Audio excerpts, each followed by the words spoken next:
Greetings, weary traveler. You've had a long journey. Please, come, take a seat by the warm fire. Someone will fetch you a drink. But, in the meantime, allow me to regale you with a story. A story of young love. This is Lilli's Night Out. Guys, gals, and non-binary pals, welcome to War of the Shattered Sun! Fucking one-on-one shot. Hello. Hello. Hi, River. Hi. Hello, River. You scared the piss out of me. Did I? I'm sorry. I was very focused on what I was doing. I'm so sorry. Hold on. Let me turn this music back up a bit. Because my anxiety couldn't be any worse today. River, what are we doing tonight? Lily's going on a date. Indeed she is.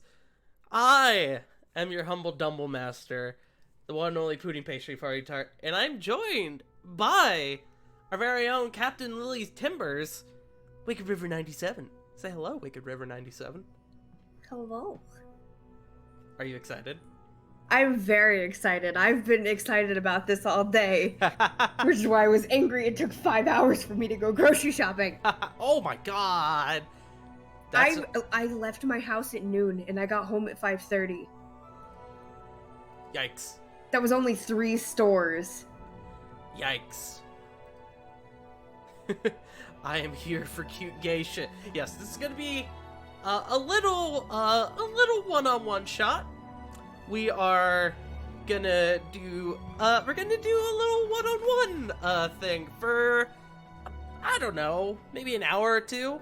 This shouldn't be terribly long, but it is a fun little thing we're gonna do. This is gonna be posted likely before our upcoming session, but this is something that's gonna take place in between the events of our last D&D session and our next one on Monday.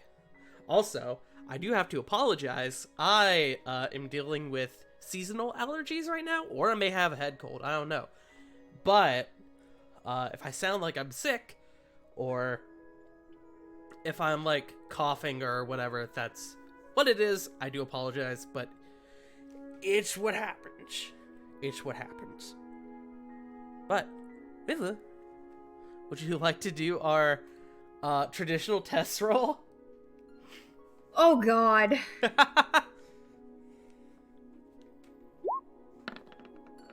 Yeah! Hey, Lily's ready! it's not a 1. It's not a 1. And if everyone noticed, I did change my icon for this date. Yes. But, let's say we go ahead and get started. Viva. Yee. Alright. Our story takes place on a bright winter morning. The city of Dragon's Reach, a familiar scenery. The sun shines off the waves in the port. A cold breeze slithers through the city streets into the nostrils of those braving the morning chill. Standing tall on a cliffside overlooking the water is the main palace of Dragon's Reach. Within the castle walls, a strong breeze rustles the curtains inside one of the bedrooms. A small bundle of blankets and pillows shifts and stirs. Lilli, you slowly begin to stir as this breeze brushes across your face. You tighten your grip on your covers and roll over to secure more sleep. But it isn't long before there is a knock at your door.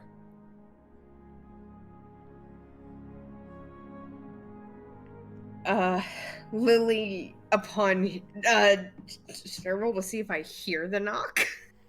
I would say it's a pretty strong knock. I would say that you would hear it. I would say there would be no roll required. Okay. Lily kind of shifts and sits up and yawns and tousles her already messed up hair. Yeah, who is it? There's an older the sound of an older man at the door. Miss Timbers, we are gathering for the morning. If you could please come and join us. You recognize this voice as Drew Iota, headmaster of the Lekshire Mages College, a member of the Vanheer Guard, and one of the most prolific spellcasters in the realm. Yeah, I'll be right out. She kind of throws the blankets and shivers. And jumps out of bed. She'll, of course, get ready for the day and, I guess, head to see what everyone needs. As you are getting ready, you kind of look out the window, and it is a gorgeous morning. Chilly, but it's one of those, like, very lovely, like, gorgeous winter mornings. There are no clouds in the sky, the sun is twinkling on the waves. It's a very nice morning. The cold air kind of nips at your nose as you look out the window. But eventually you finish getting ready and you go to join the rest of your party. The rest of the morning is... it's busy. It's as busy as it is not busy. You and the rest of your party kind of gather for breakfast, and you all go through a meeting with Drew Iota about what the next steps are for your quest. You all know that you have to retrieve a artifact known as the Star Shard, so that way you can continue to collect the Staff of Zigu, which is deep within an ocean, inside of a deep sea temple. But the good news is that as you are discussing this, you they mention the fact is mentioned that your next step is here within Dragon's Reach. And a scent crawls across your nose, one that smells of opportunity. This could be your chance to spend some time here in the city and maybe go on that date that you have been looking so forward to.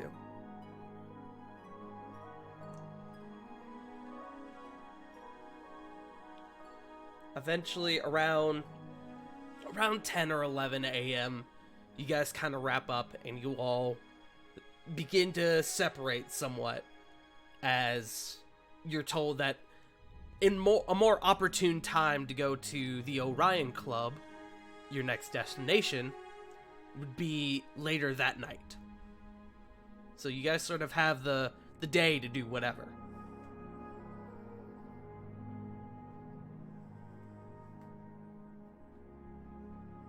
So my question for you is, what would you like to do?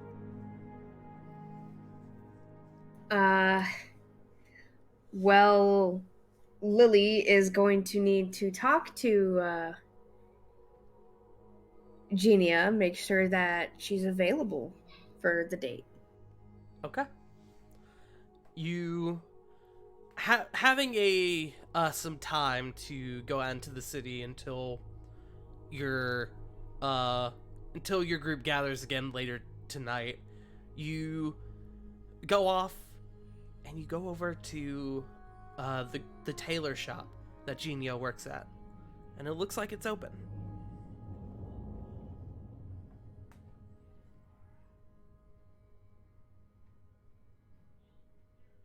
Lilli will take out Frostbite and wrap her around, or wrap him around her neck because she's cold. Pet also impromptu scarf. I mean, he is pretty fluffy. He is a winter weasel. True. So he's probably getting his winter coat at this time. So he's like extra floofy. And she will push the door open and head in. As you push the door open, there's the chime of a small bell up in the corner above you. And you see the tall Goliath figure of Genia sort of near the back of the room away from the counter. And she doesn't quite turn to you as you come in. She just hears the door and she goes, "Just one moment, please. Come in. And I will get your business settled." And then she kind of finishes what she's doing.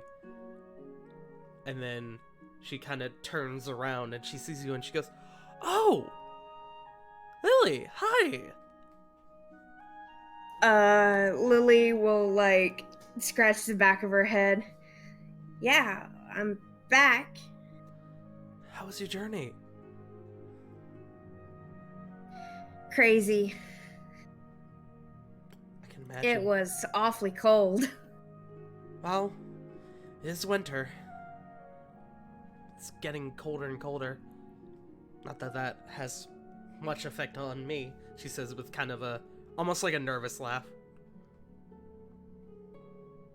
"I got this little guy to keep me warm." And she scratches the top of Frostbite's head. Frostbite kind of reveals his face as you scratch his head, and at that moment, Genia kind of takes notice and goes, "Oh, who's this little guy?" Kind of coming over and crouching down to be at eye level. Lilli is intimidated. This is Frostbite. I found him all alone in the forest a while back." "Well, he's adorable, aren't you, little guy?" And she kind of reaches her hand out. She reaches like a single finger out to scritch him, and Frostbite like almost immediately warms up to it, like, "Oh, scritches, head scritch." He does like that cute like little face cuddle that smaller pets like to do. That's always the best. Yeah. And then she kind of looks, as while she's scritching Frostbite, she looks at you. "So, what do I owe the pleasure?" I wanted to see if you'd be around for that date." She very obviously sarcastically goes, "I don't know. My day seems awfully busy," kind of peering around at the very empty shop. And then she, with a smirk, kind of shrugs and goes, "I guess I could pencil you in. I will have to do it. Well, we will have to go out after my shift, though. Is that all right?" "Yeah, that's perfectly good. I have some things that I have to get settled first, too." "Oh, sounds like you have plans." "I asked around." She kind of does that like quiet laugh where you kind of like just exhale a laugh. And she looks at you and she goes, "Well, I'm excited to see what you come up with. But yeah, in fact, here." And she stands up and she goes back over to the counter and she takes out a small piece of parchment and she starts writing on it. And after a few moments, she folds it up and hands it to you. She goes, "Come to this address at 6 o'clock tonight. This is my place, and I should be ready. That will give me a bit of time after work to get home, feed my bird, get dressed, etc." "Yeah, sure. That sounds perfect." She kind of smiles and goes, "Great. Is there anything else you need help with? You know, business?" She says, kind of peering towards the back to make sure Gretia is not listening in on you two.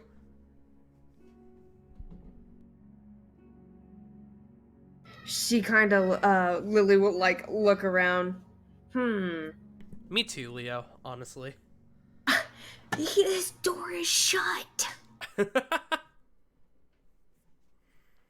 Can you really hear him? I'm sorry. No, it's alright. I only heard him for a second. "Well, I actually am in need of maybe a small winter coat, something lighter that I could wear, say with a dress." I think I have something, she says, kind of fondling her chin. Give me 1 second. And she goes into, like an off room.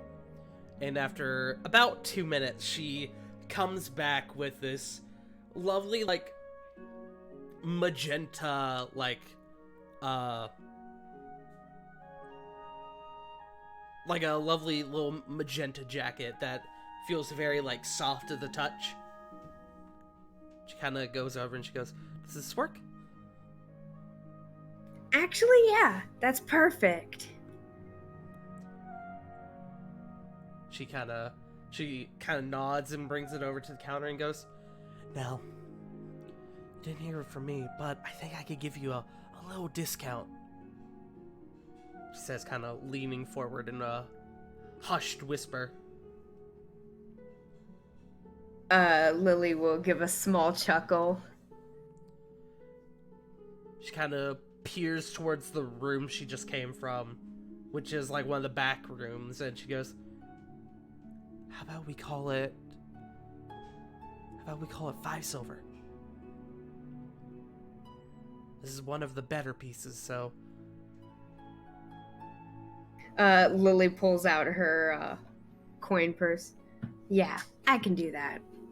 Great. You pay for it, and she takes it and puts it somewhere behind the counter, and then she passes the jacket to you.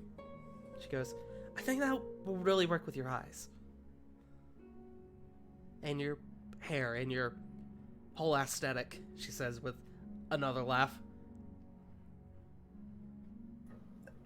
Lilli lets out a small laugh. Never really did see myself as having much of an aesthetic.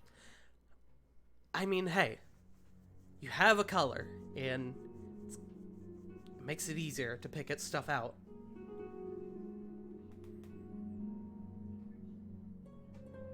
I mean, I do kind of stand out. She tousles her bright pink hair. She lets out a chuckle and she goes, well, nothing wrong with standing out. And she kind of nods with her hairless head.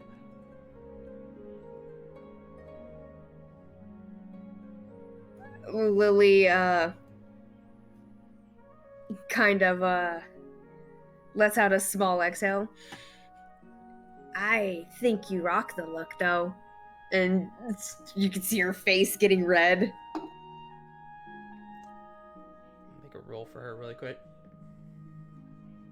Yeah. She clocks it and she goes, oh yeah?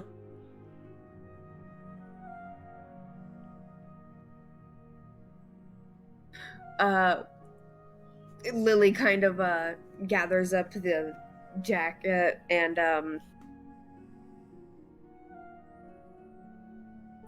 looks around one last time. Well, I got a few things I need to do, today, so I'll catch you later. Make a wisdom save. Oh, god damn it. At least you're not making me make a charisma. Actually, that's a good point. Make a charisma save. I already pushed the dice button. Alright, well, I'll let it slide this once. 17. You say that and you kind of muster up the courage that you have and you gather the stuff that, the jacket and, like, you slip it on and it feels real nice. And you manage to slip out the door without looking too flustered. All my brain sees is her just, like, finger guns out the door. But you kind of open up the small piece of parchment and there is an address in there.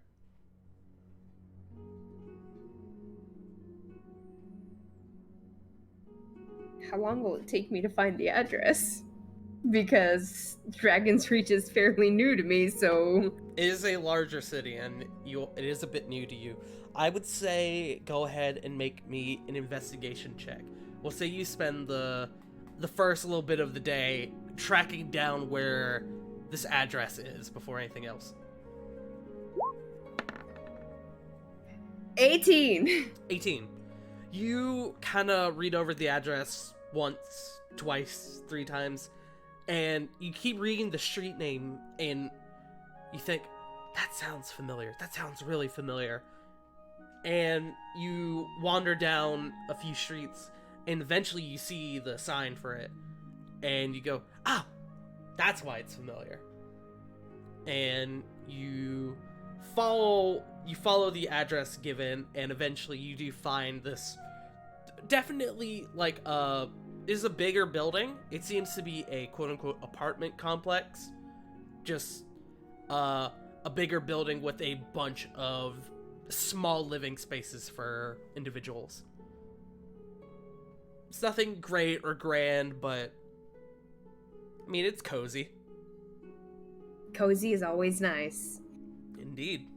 But you have now tracked you now have tracked down Genia's address, so you won't need to make any rolls later trying to find it. Awesome. Lilli. God bless you for tracking down the address first. I had a scenario in my head where you go all day and then don't fucking track down the address, and so the date comes and you're like, wait, shit, where am I going? That sounds like something Corey would do. Absolutely. I need to go to the restaurant and make sure I get a reservation. Yes, Diana did tell you about the restaurant called the Kira Kai. She, however, unfortunately, did not give you the address. So you could either try to track down the restaurant itself, or you could try to track down Diana. Choice is yours. I will just try to track down the restaurant. Okay. Make me another investigation check. Let me check something first. It was about 11 when you left the castle, and now it's probably about, with heading over to Taylor's and then to Genia's address, it's probably getting closer to noon, I would say.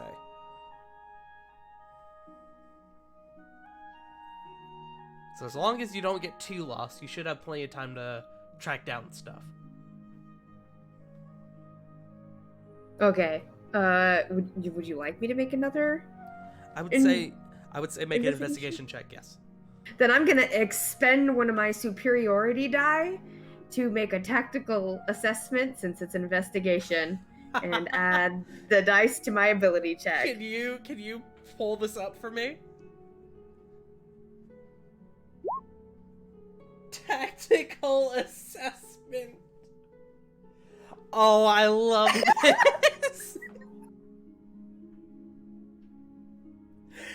You're like running through the streets, like, crouching down like around corners, like, yes, yes, this is a good street to walk down when I take my date out. All right, yeah, absolutely. Make me an investigation check with your superiority die. I don't remember what die I roll with my superiority. I think it's a D8. Okay.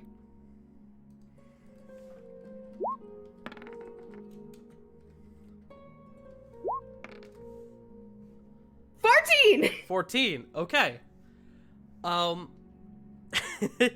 You kind of start going down the streets, and it kind of occurs to you that, quote, tactical assessment might not be the best term for this, as it is just you looking for a restaurant. But eventually, after about half an hour, maybe 45 minutes, you do eventually track down this definitely larger restaurant. And on the front, it has the word Kirakai plastered across the front. Is a larger building in the middle of what appears to be like a shopping district. And you can see that people are some individuals are definitely giving it like a wide berth, considering how much space it takes up. Like, it has, like, you know, like, those restaurants that have, like, their own, like, courtyard district out front? Oh, yeah. Like, the big walking space? That's what you're dealing with. So you see, like the outside dining / courtyard, like, outside thing. So people are kind of giving it, like, a wide berth, as it takes up more space than the other buildings around it. But it does look like a very nice restaurant. It doesn't look too busy at the moment. Lilli will head in to make reservations. Okay, easy enough. You head inside and you are able to, after a little bit of waiting, as there are other individuals trying to get reservations made, but you are able to get a reservation for 2 for the night. Perfect. Make me a insight check real quick.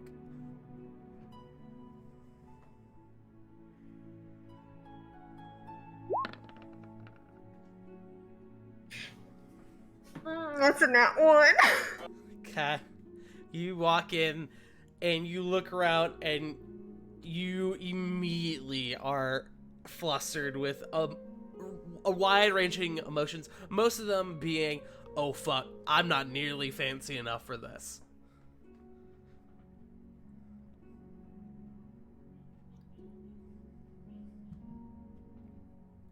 I'm trying to think of what to do. You still got your reservation, but you are a bit worried about your attire now. You're having one of those, like, pre-date anxiety attacks.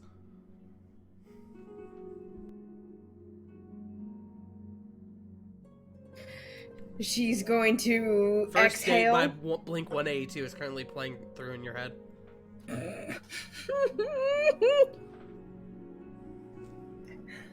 God damn it.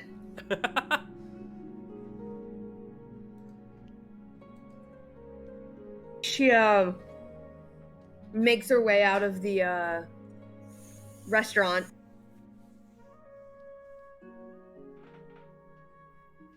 Okay. And sorry, Joe turned on the water.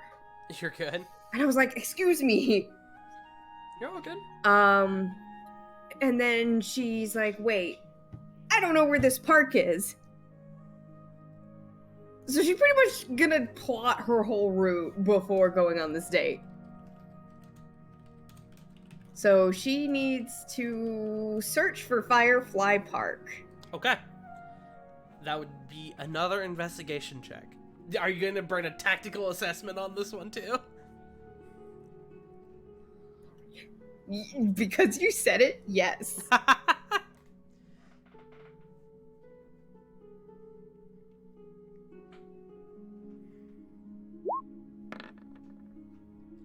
16? Ha! 20. Dirty 20. 20. You kind of think for a moment, and you actually do remember throughout several of your jaunts throughout the city, you do remember actually coming across Firefly Park at one point. So it is incredibly easy to find. You are able to get to there no issue. And it is a beautiful park. It's quite large. It's not like Central Park large, but it is a significant size. You could like easily have a long walk throughout the park. You know that this park is quite busy throughout the day and the night, and the reason why it is busy during the night is because at night, regardless of the season, but definitely more, it's definitely more prolific during the summer and the spring. Fireflies come out. Lots and lots of fireflies that sort of give off this, like, magical twinkling, like, starry appearance to the park as you walk through it. Also, I see your question, and yes, there are, like, dogs. If you wanted to be like, oh, that, like, I could be like, there's a dog and there's a Shiba, you know? Well, I feel like, as gay as Lilli is, that she definitely wants to bring Genia here to pet the dogs. Okay. Easy enough.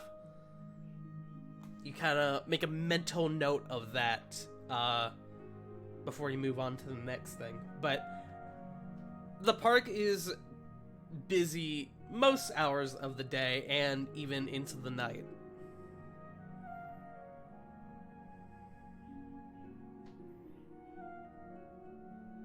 Well, that was everything that was initially planned, so...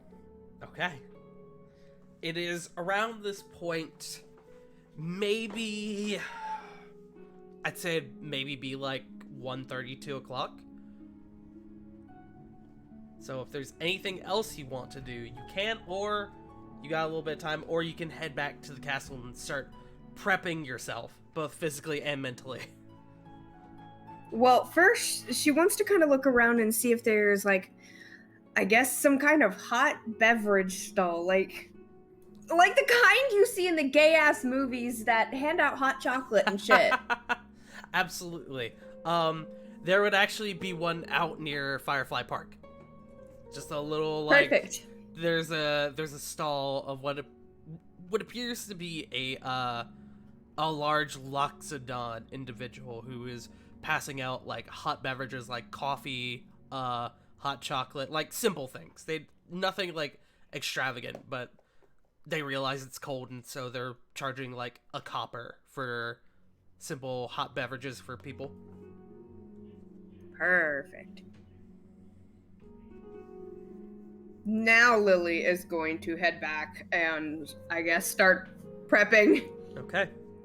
You head back and you spend the rest of your time preparing before you have to go back out. Do you have any sort of idea as to what Lilli's outfit is for the date?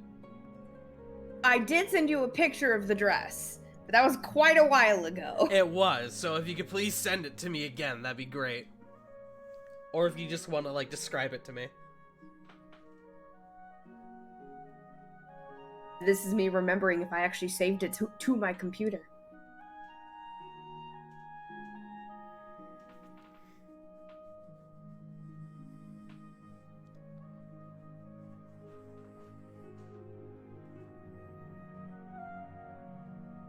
Oh, I don't know if I saved it to my computer. No worries. No worries at all. Darn it was so pretty too. I thought I put it somewhere. You fool. Let me see. Let me see if I can find it.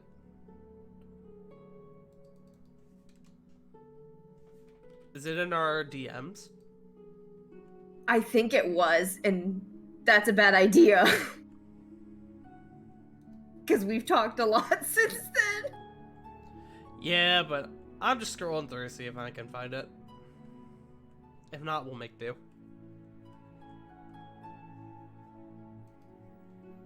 Let's see.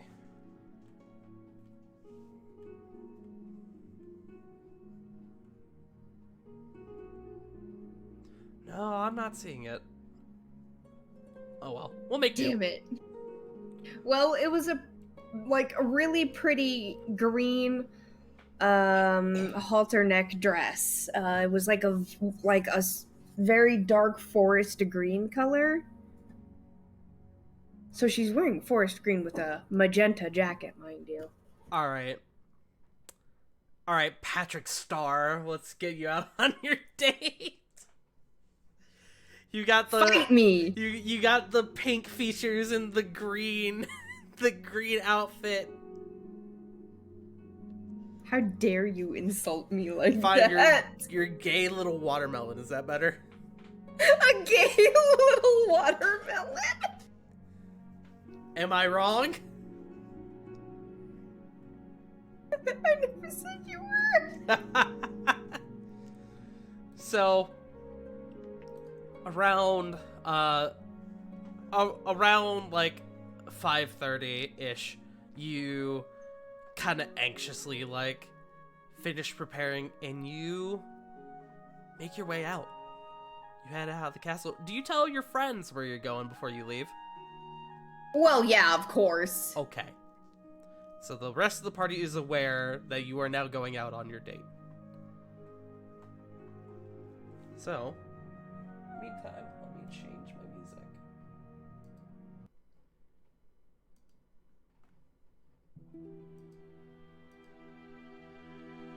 You head on out into the streets of Dragon's Reach as the evening begins to come around. More and more people are leaving their jobs and either heading home for the night or heading out to a local tavern for a quick drink or some food. And you make your way over to the address that Genia gave you.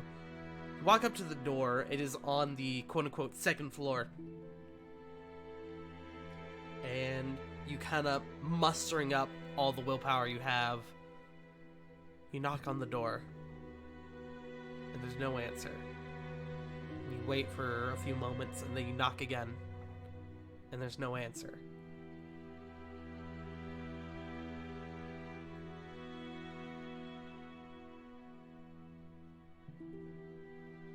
What do you do?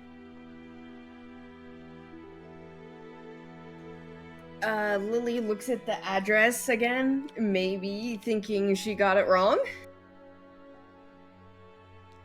You look down at the address and you look at the number of the room that you come up to, and it's definitely the right one.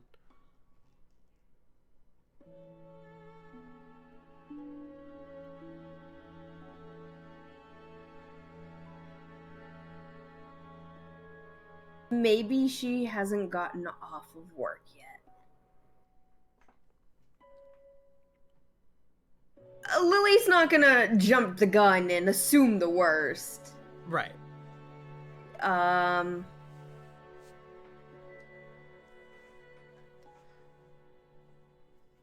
Just headbutt the door. BAM!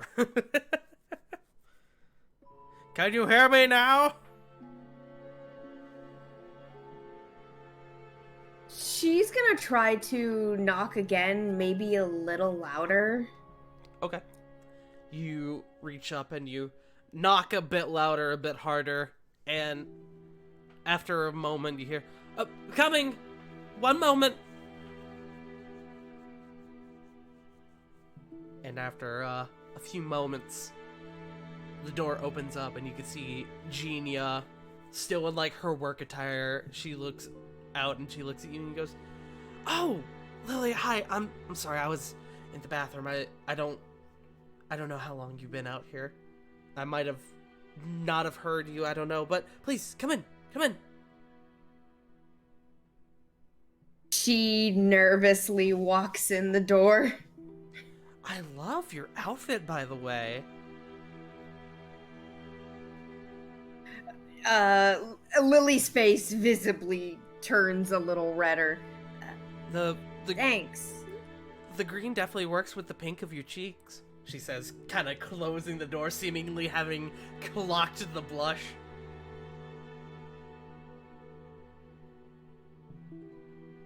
That proceeds to make her face a little more red. You can pretty much assume, like, this whole time that Lilli is just an absolute blushing mess. She kind of comes over and she kind of like pinches your cheek ever so gently and goes, "I'm just messing with you. Give me just a few minutes and I'll be ready." And looking around her apartment, it is, again, not huge. It's kind of cozy. But the big thing you notice is that there are a lot of plants. Specifically, a lot of cacti. Like a large abundance of cacti and other plants. And then you look towards the back. Towards the back of the room, and there is a bird cage with what appears to be a very small griffin-esque creature. And if I can get this, I will show this to you. Here you go.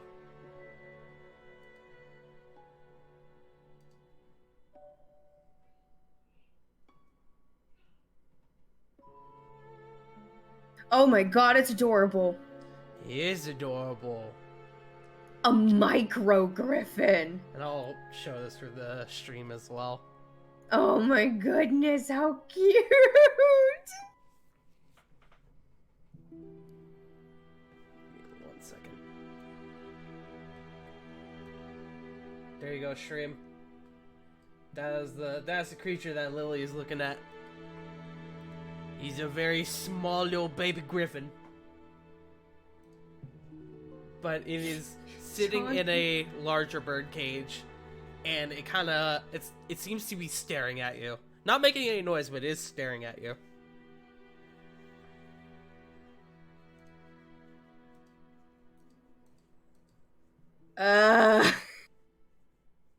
Would you like me to check and see if I know what it is? Sure. Make either a nature check or a arcana check.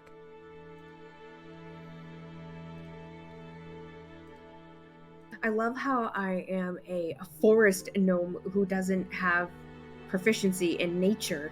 That's true, but that's a good point. I will give you advantage on this roll. Oh! Because of your background.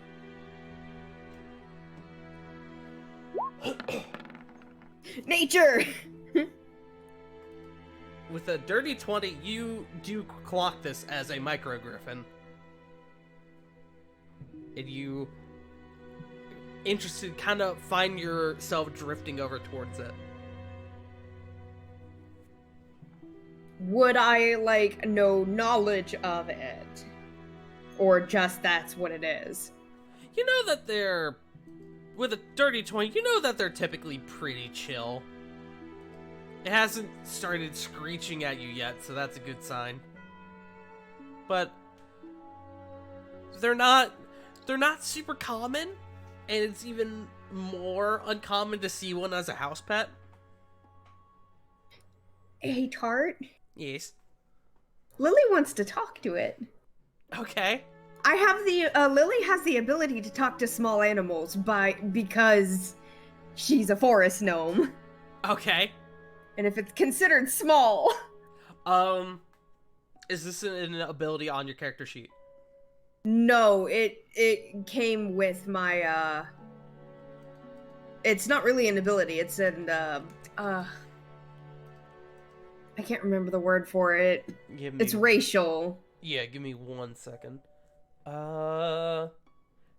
Speak with small beasts. Through sounds and gestures, you may communicate simple ideas with smaller beasts. Okay. I would say with that natural 20, or with the dirty 20, you can identify that a microgriffin technically doesn't qualify as a beast, it qualifies as a monstrosity. So while you could attempt to communicate with it, you're not sure how much it will actually pick up. Ah. But it is a house pet, so, you know, there's no point in not trying, you know?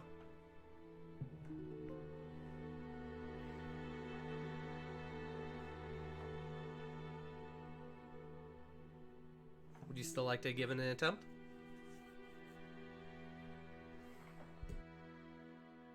Probably not, because she doesn't want to embarrass herself. Okay. You kind of come up to it, and you kind of, you begin to sort of, reach up to the cage, and you quickly think against it, but you do clock that it did kind of look down at your hand, like, oh, what are you doing? Yeah, I also don't want to get bit. Yeah.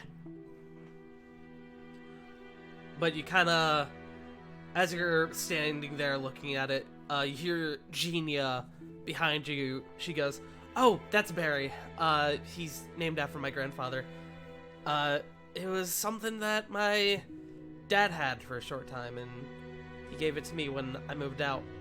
And as you turn around and look at Genia, you can see Genia is wearing a tight, pure black dress that comes down just above the knee, and these big hoop earrings. and like these like nice like heels, which just kind of extends the height difference between you two.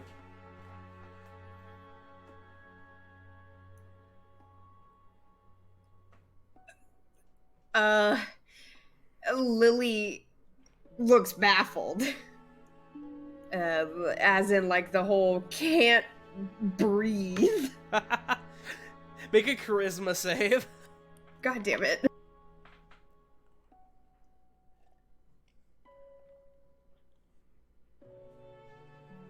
The gay panic ensues. Oh, That's a nat 1. that's a natural 1.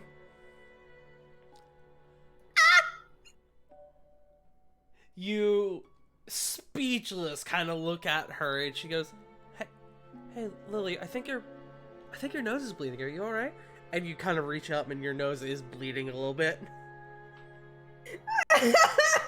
She kind of comes over, and she immediately like crouches down to your height, and she goes, "Yeah, you're bleeding a little bit. Here, give me 1 second. I got something." And the sight of her just like being in your face kind of makes it a bit more intense. And she stands up and she grabs like a towel and she hands it to you. No, she doesn't. What am I talking about? She begins like dabbing it on your nose to get the blood off. And you are just bright red at this. And she seems to catch it, and she goes, "Well, I definitely picked the right outfit, huh?" Lilli just nods. There's not like words, it's just nod. She kind of smiles and she goes, "I realize this isn't exactly winter gear, but, you know, being a Goliath, I have a bit of that cold resistance," she says with air quotes. Cold doesn't affect me quite as it affects other people.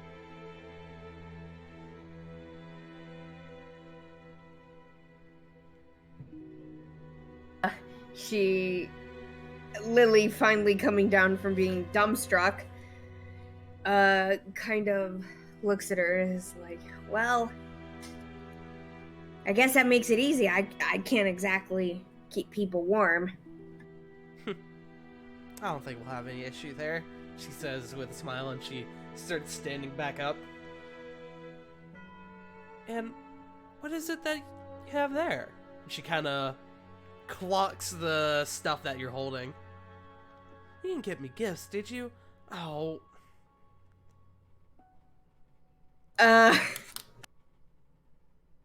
She nods. "Well, I guess it's a good thing that I got this then." And she leans over to a counter and she grabs what looks like a small like gift box. "You didn't have to get me anything." "But I did.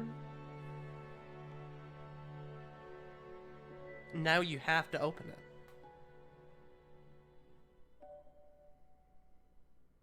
She just kind of sighs. She's terrible at receiving gifts. "Come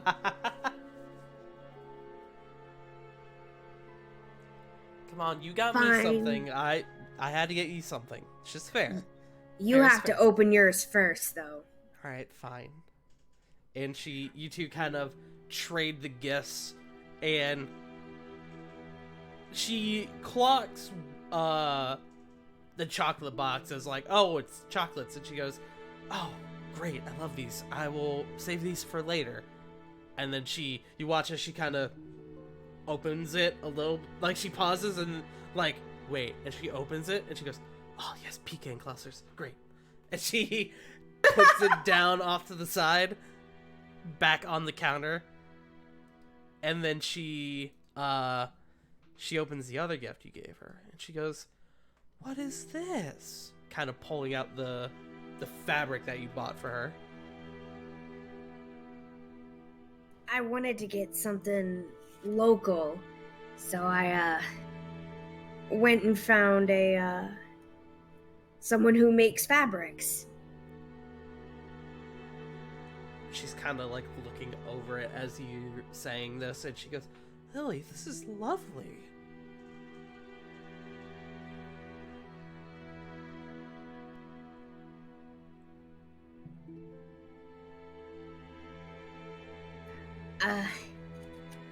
The person who made it, they were really kind too. 1 second. The pooch has entered. Oh no, not the pooch. Barry screeches. No, Barry, do not do that. We have a guest. Mind your manners. But she looks at it and she goes, "Oh, they definitely got quality craftsmanship. This is great."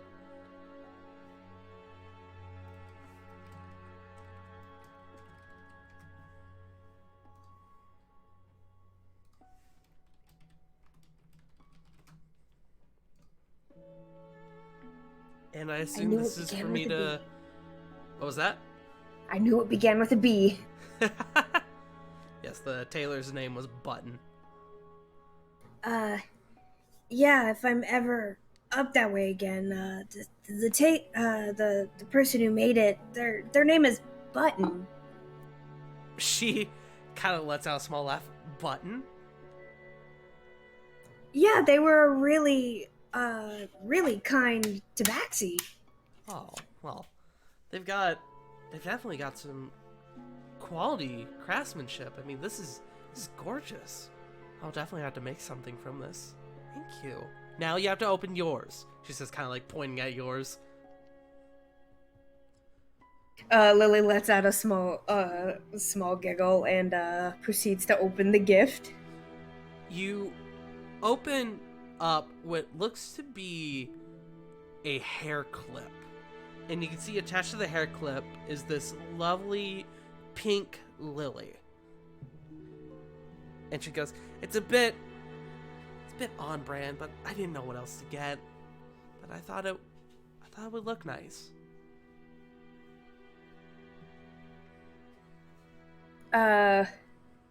Lily looks at it and almost like tears kind of well in her eyes. Oh, charisma save. Oh god.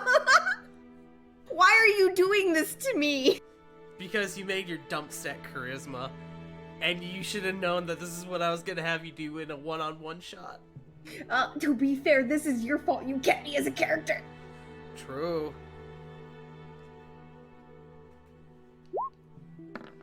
8.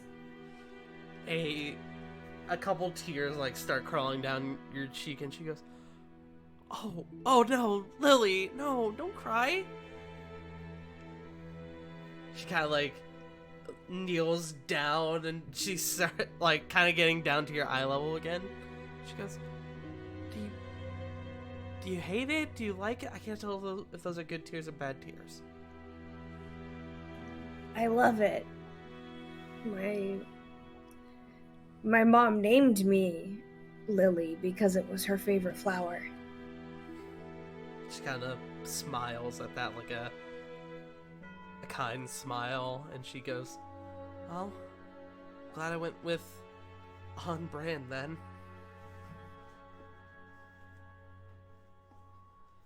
Well, Miss Timbers, what plans do we have for the night?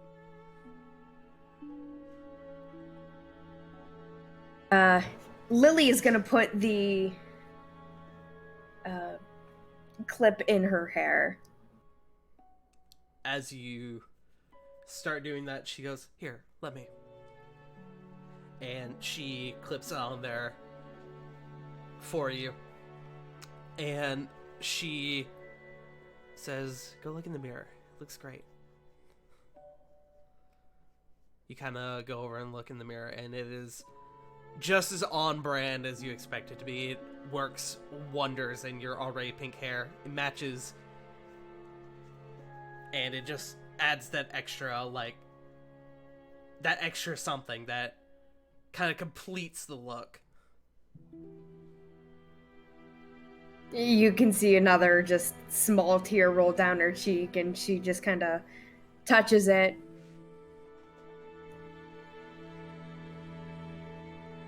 Now I can always have part of you with me. That is so gay and adorable. You expect anything less from me? So where are we going? Well, a good friend of mine was telling me about a restaurant, so let's go start with dinner. That sounds lovely. I haven't eaten yet, so that sounds great. And you both leave. You both head on out. She locks up her apartment as you're leaving. And you both, like, almost like subconsciously, like, immediately start holding hands. And that's another moment where the height difference really comes into play, because it looks almost like a child walking with their mother.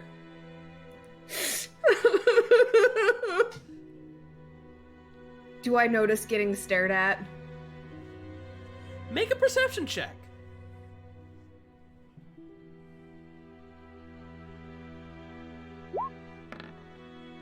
A nat 20? You kind of start peering around. You kind of catch a few people who kind of clock you guys, but no one seems to, like, think badly of it. Or at least that you can see with a nat 20, which is pretty severe.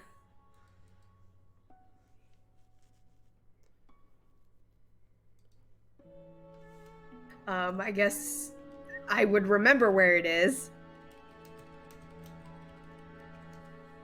Yes, it is. Because you went around earlier and looked for it, it is not hard for you all to find. And let me go ahead and change the music as we are heading into this. Let's see.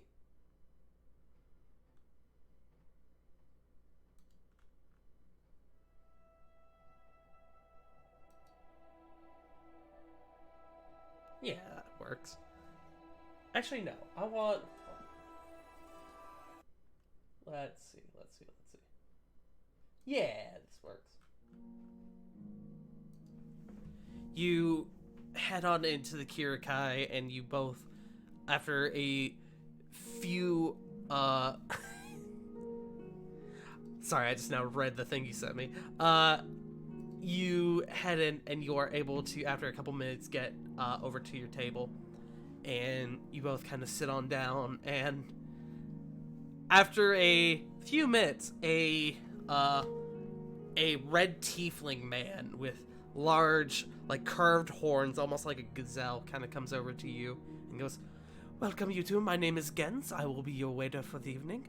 Can I get you started with something to drink, or perhaps an order of wine?" And Genia comes over, or looks over and goes, Are you a red wine person?"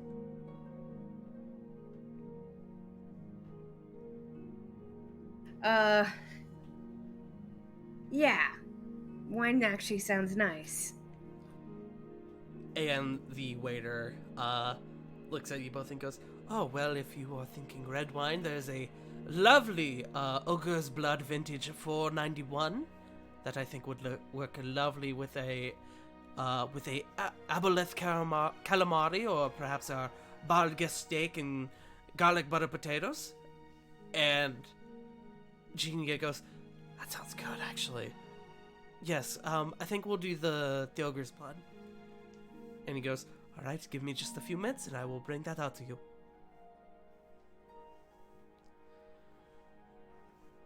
And you can see Genia kind of, like, looks around at the atmosphere and goes, "Wow, you really went with the fancy place, didn't you?" Yeah, my friend Diana told me about it. I'm going to roll a history check for her real quick. I know Diana did know who Genia was, so Yeah, I'm just thinking of Genia remembers. And she goes, well, Diana has good taste. Remind me to thank her later. A few minutes go by, and you two are making small talk, and eventually wine is brought out to you guys, and you two start drinking. After a bit longer, you both put in your food orders, and you end up, like, getting really deep into conversation. And, well, I guess this is the point where I ask, what would you like to talk to her about, or ask her?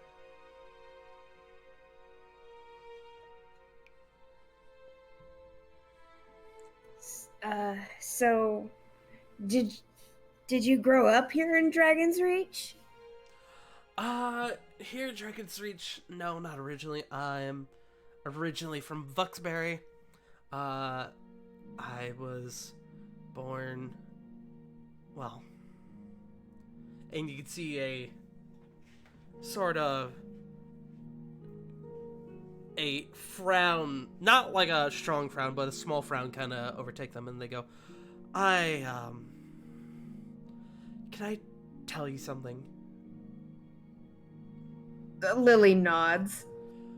Truth be told, I didn't always look like this, kind of looking down at herself. She goes, I was originally born Jean Katake.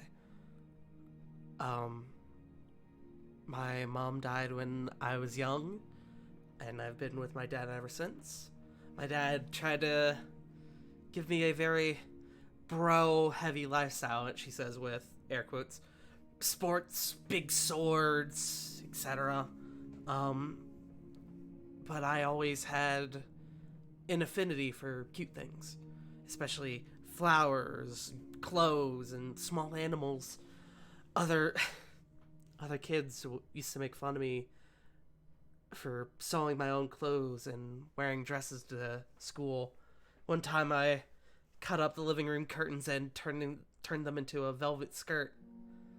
They all told me it was for girls, and so I said, "You're right." And so when I became of age, I went through the long and expensive processes and surgeries to become, well, this. Truth was, I wasn't happy with who I was and the expectations that came with with who I was. So I made a change, and I don't have a single regret.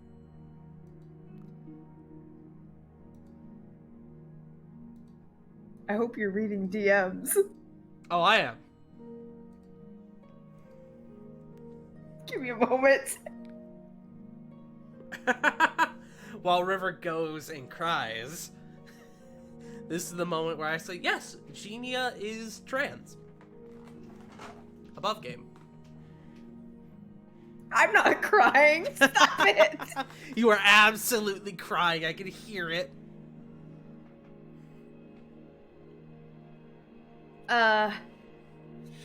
Lilli looks at her like, makes full eye contact, which Lilli is sometimes bad at, even though she has proficiency in intimidation. And she's like, that's okay with me. You are who you are. She kind of smiles and goes, I'm glad. I've been on dates with women before, and not all of them were originally comfortable with, dating someone who used to be a guy, so. But she kind of shrugs and goes, guess they just weren't for me, huh?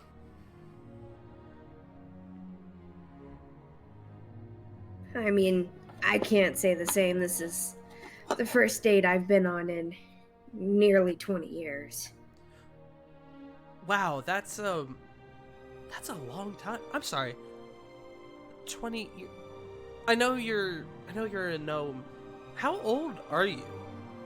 Because I'm mainly asked because, Goliaths and gnomes age differently. She chuckles. I'm 80. And you see she kind of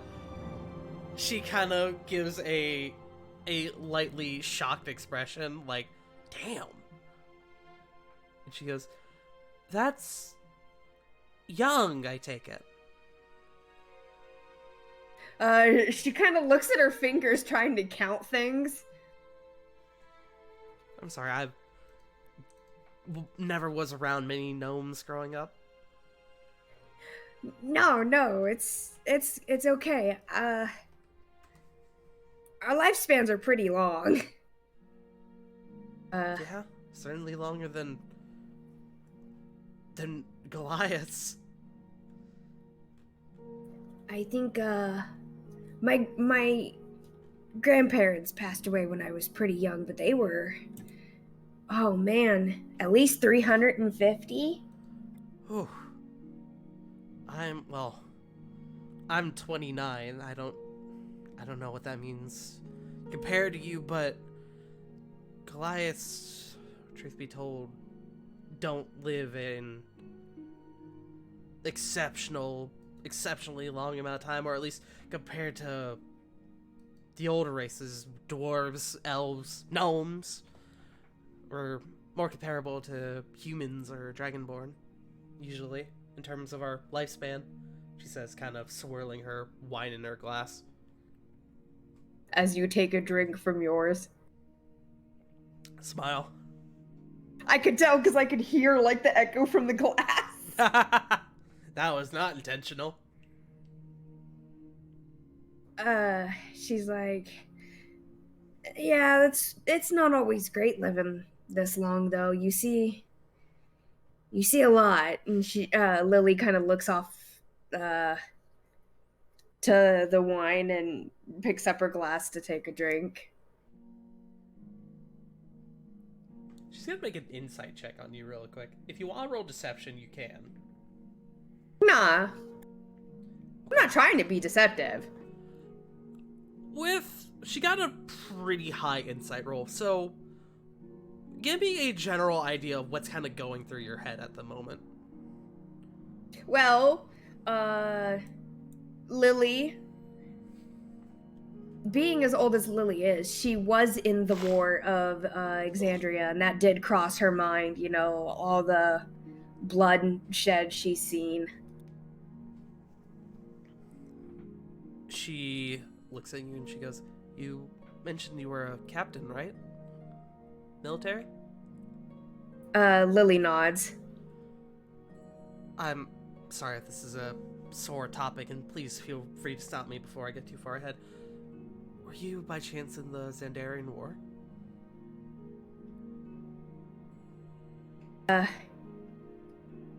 She nods. She goes, you can see that frown sort of come across again. She goes, I'm sorry, that must have been rough. I know that was rough for a lot of people. You please don't feel like you have to talk about it.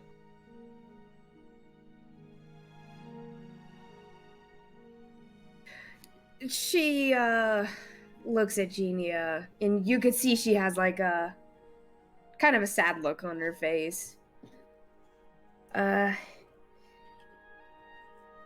I mean, it's been 20 years now. It's something, you know, the damage was done, but I have this whole new group of people now who surprisingly have been pretty accepting of me. Well, I mean, why wouldn't they? You seem like one of the most genuine people I met in a long time.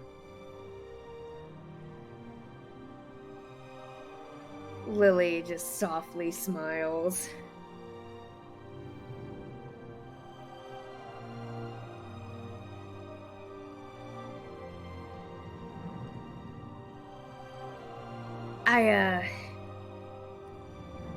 I became a captain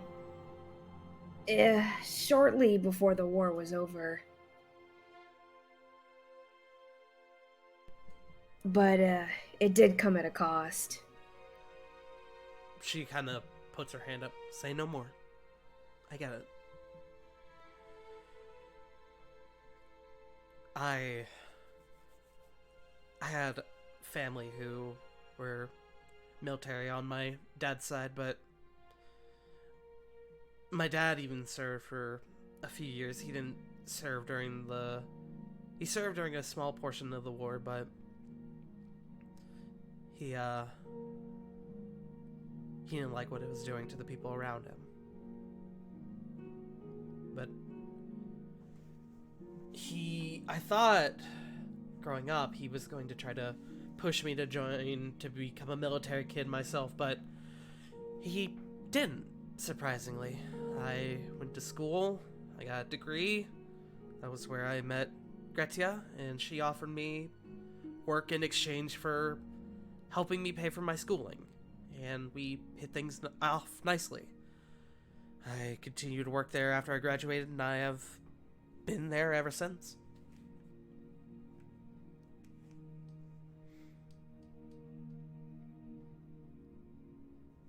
I'm from Dry Hollow. And pretty much lived there for a good chunk of my life. She kind of chokes on her drink for a second at the mention of Dry Hollow, and she goes, oh, really? I've heard of the things going on down there recently. I'm glad that the city is back in Allied hands. However you want to describe it. There was not a lot of talk around the city about what happened exactly, just that the city got hit hard, and that after a while a counterattack was put in place and that the city was taken back again. But we didn't get any details besides that. Well, I'm lucky to have had part in it. She kind of raises her eyebrows. Oh, yeah?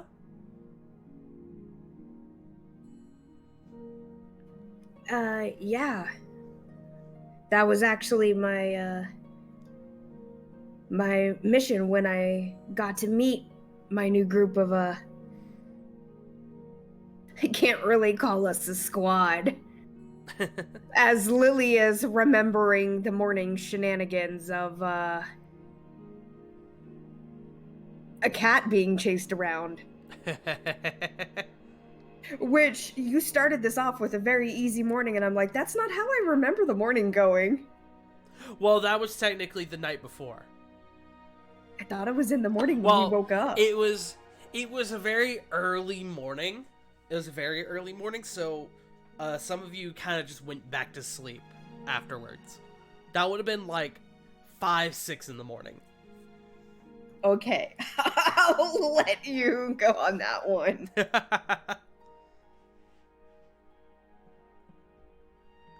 Look, I'm trying to set an atmosphere, okay? Go with it.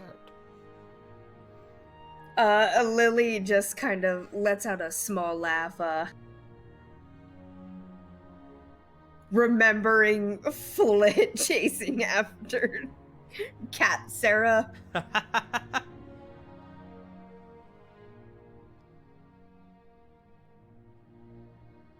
But, yeah, I lived in the forest most of my life, forest gnome and everything. And that's wonderful, and I'm gonna let you finish, but you can't just move off of the fact that you apparently helped retake the city. I'm gonna need details on that. Unless you can't talk about it, of course. She says, kind of like leaning back in her chair a bit more. Above game, I don't know how much I'm allowed to say. Really, it's never been talked about with Lilli. I mean, of course, the big things like giant fucking dragon. Make an intelligence check with advantage.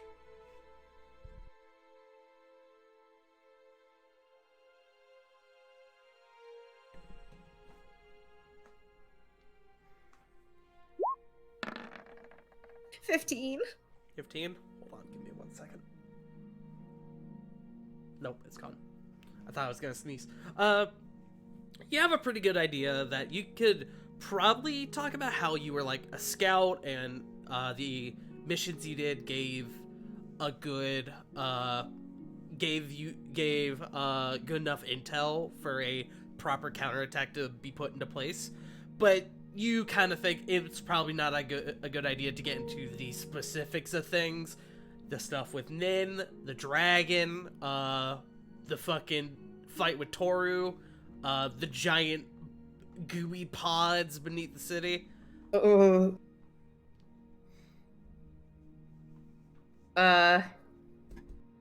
Well,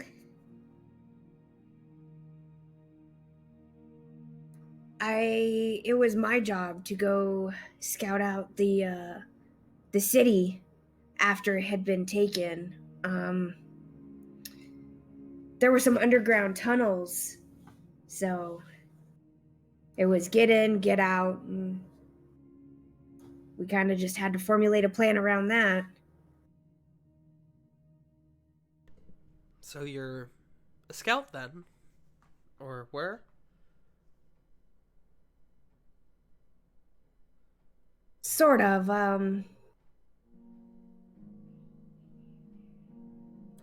I worked under a second in command until the guy above him needed me. So I guess. Wow, that sounds pretty hectic, honestly. But I'm glad you're safe, and I'm glad it wasn't too much for you to handle.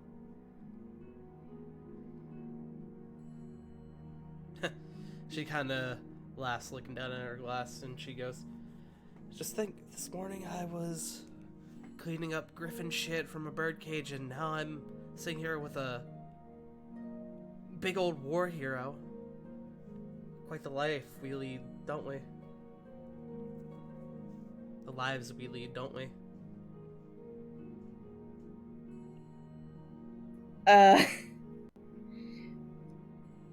Actually, speaking of, that's a micro griffin. You don't see those around a lot. No, not at all.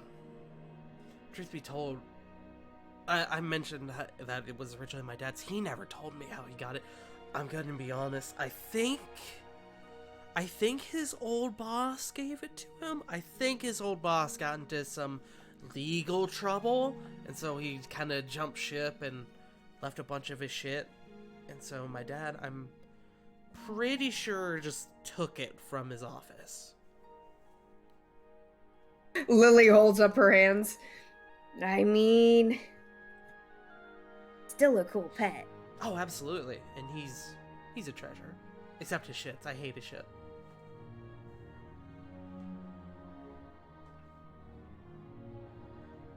But he's a good boy. I'll have to give you a more proper introduction later. Above game, Lilli would be able to, like, she would be able to talk to Frostbite, correct? Did you bring Frostbite on the date? No, I'm just saying in general. Oh, with your racial ability, yeah. Absolutely. I'm lucky enough to be able to talk to Frostbite. I'm gonna make a roll for her real quick. She looks at you and goes, "Oh yeah, forest gnomes can talk with animals, can't they?" As long as they're small beasts, yeah. Yeah. I don't know how that would work with Barry. You could always try, though.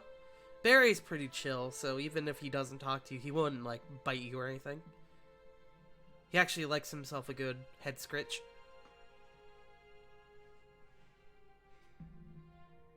I mean, you saw how Frostbite is. He likes it too. Yeah. And she just laughs. So,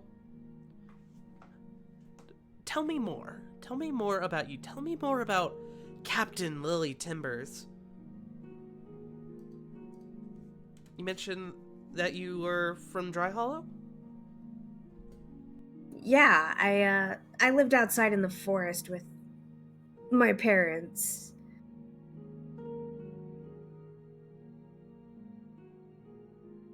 And are they still around? Still together? Uh, she shakes her head. No. She kind of catches herself and she goes, "Oh, I'm sorry."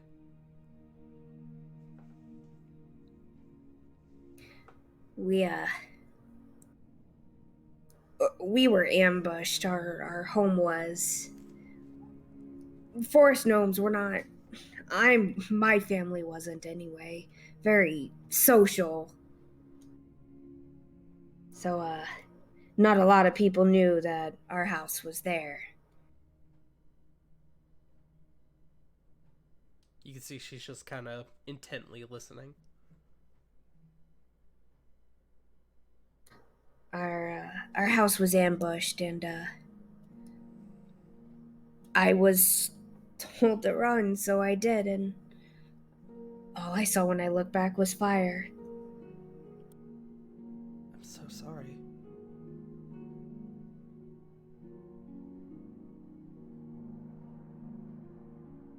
I I actually don't know if they're alive or not. I went back to look for remains and couldn't find anything, so She actually, like, as you're saying this, she kind of reaches forward and puts her hand on yours. And she goes, "Well, if they are, I'm sure you'll find them."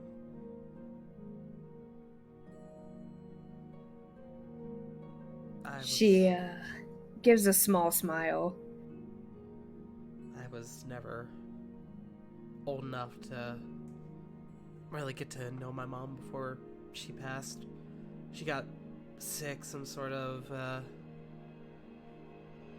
condition she picked up after I was born. Not much later, I never got to really know her, so I never really developed a connection. But I can't imagine losing both your parents like that. And then you see she kind of catches herself, or they may still be alive. I'm sorry. I can be a bit blunt at times. She kind of softly just shakes her head. No, it's okay. My group needs me right now, though. Right now? No, like Oh, I thought you were dipping on me. Can't no, do that to me. She laughs. No, they know I am here, though. You can see at that she kind of starts looking around like, are they watching us?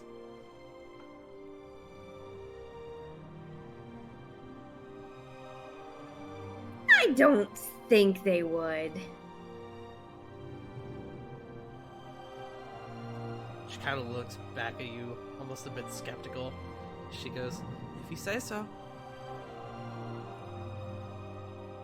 But you ladies spend some arbitrary amount of time making small talk, learning more and more about each other's interests and such.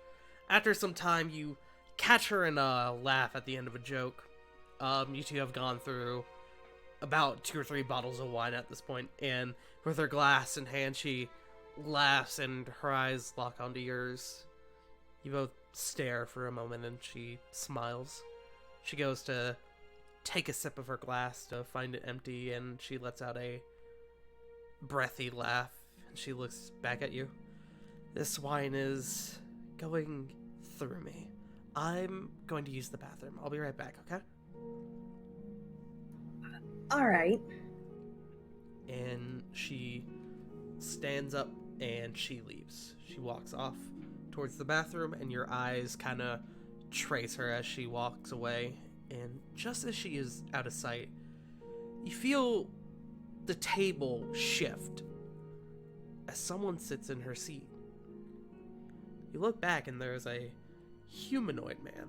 Well dressed, simple white dress shirt with suspenders, brown, almost scraggly hair that seems to have been sloppily put together, fair skin, well cut face and jaw, and two dog-like ears that peek out from under the matted hair. He's leaned back in the chair. He's draped his left arm across the back, and he goes, "Nice girl you got there. Two fit together like two peas in a pod. Name's Wes, though most people nowadays call me Phoenix." That's... I think we'll take a small break from that point. As you... Actually, really quick. Make me a history check with advantage. Oh, God.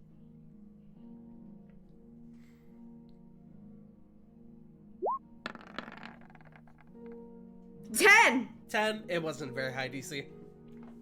You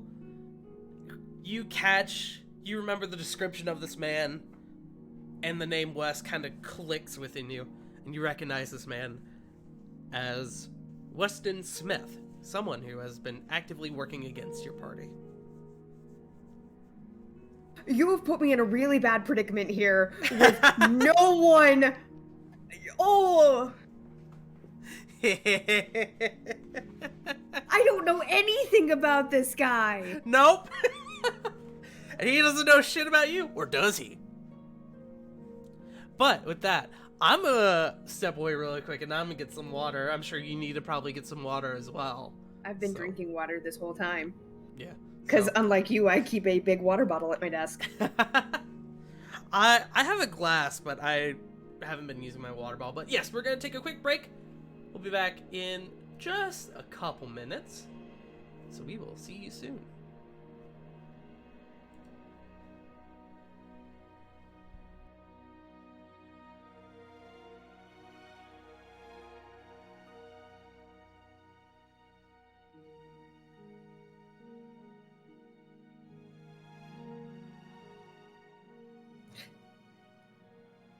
Can't say that I'm not nervous.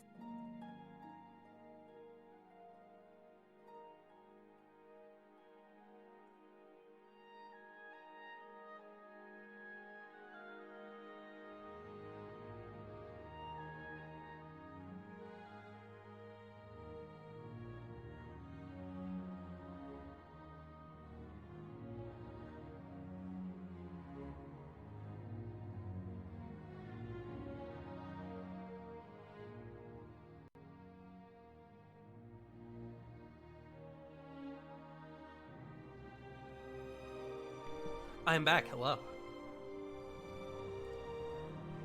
Chat, how are we doing? Everybody having a good time? Hey, CG. I just realized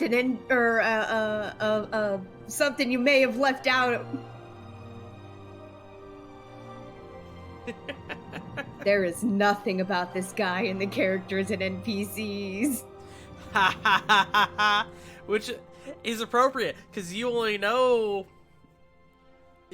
Weston as someone who is working with the Hellfire Assembly. You don't know shit about him, though.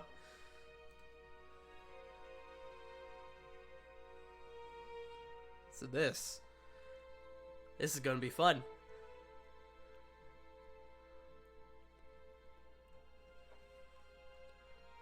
Do you want to continue with it, or do you need to still take a break? Oh, I'm good to go. Alright, then give me 1 second. I've had water. Let me change up the music and we will continue. Let's see. I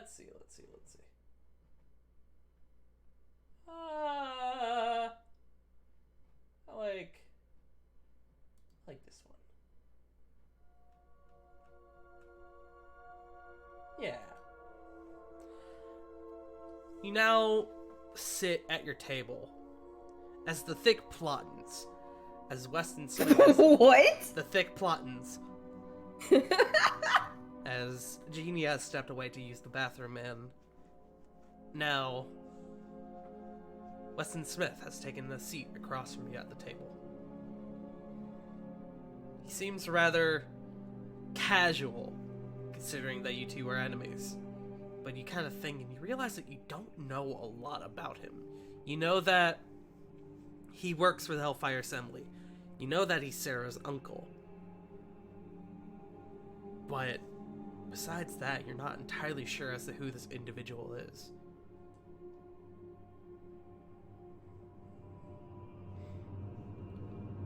He kind of looks at you and he goes,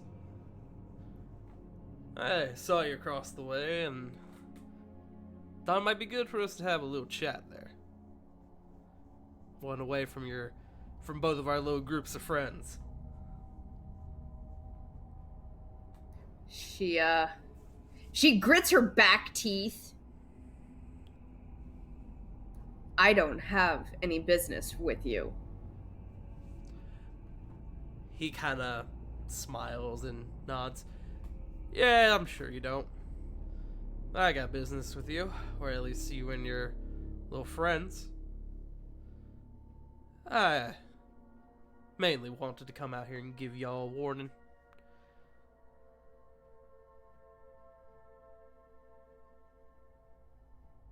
She narrows her eyes. He kind of almost like slinks into the seat more. He goes, well, you see, my little group of friends is playing something big and shit's about to go down. And if I were y'all, I'd make sure to keep your noses out of it. Otherwise, some of y'all may end up like your little friend Corvo.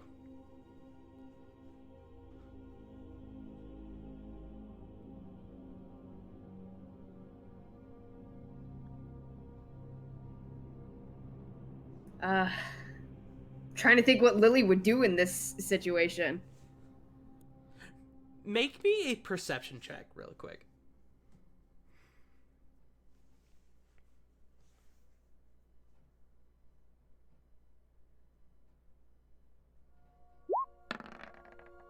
$19. 19? You kind of give him, being military, you know how to, like, pat someone down with your eyes. And you kind of look him up and down. And the big thing you know to look for is that you know that Weston is a firearms expert.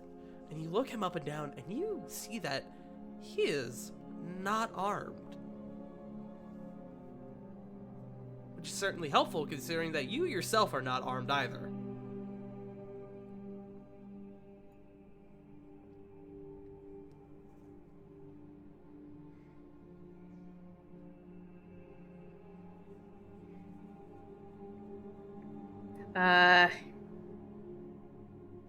She kind of sneers, which is very uncommon. Lilli's normally a very happy person. Yeah. He kind of looks at you and he goes, oh, don't be like that. I didn't have to tell you anything, but I like you and, you know, family matters and all of that. So I figured it was only fair. We're both on different sides of this little conflict we got going on, but that doesn't mean we can't be friendly occasionally, can it? Like me? You don't even know me. Sure I do. Name is Captain Lilli Timbers. Your parents died in a tragic fire when you were young. You worked for Mirrodin Namaris for some time. You were in the Xandarian War. You know, walls got ears, little girl. Sorry, I shouldn't say little, considering you're technically my elder, you know, in your 80s and all that.